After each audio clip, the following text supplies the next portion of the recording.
এয়া আহিছোঁ আমি জিলিকি পথাৰত খানা খাবলৈ।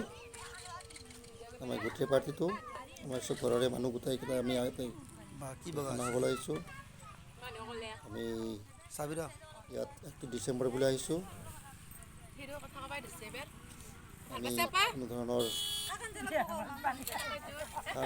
মিলি নাহাকৈ আমি ইয়াত আহি আজি আমি আহি বহুত আনন্দিত হৈছোঁ।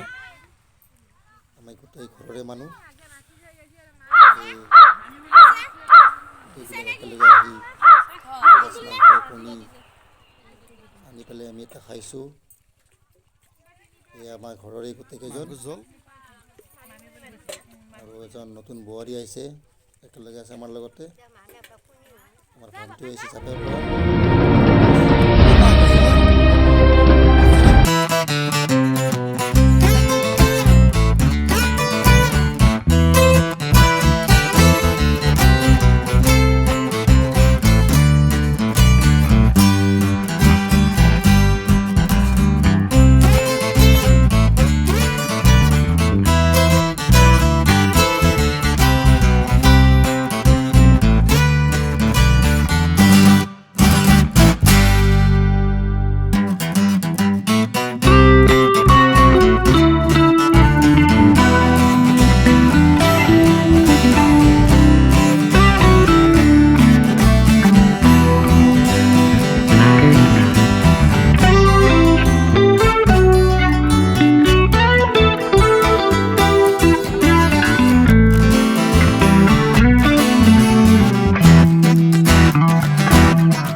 এনে ঠাইখিনিৰ নাম হ'ল হিদেলি জিলিকি পথাৰ জিলিকি পথাৰ এই জিলিকি পথাৰত নতুন ওলাইছে জিলিকি পথাৰত আমি খানা খাবলৈ আহিছোঁ তেওঁ আমাক সহায় কৰিব অলপ সহায় কৰি আহিছে আৰু কৰিব থেংক ইউ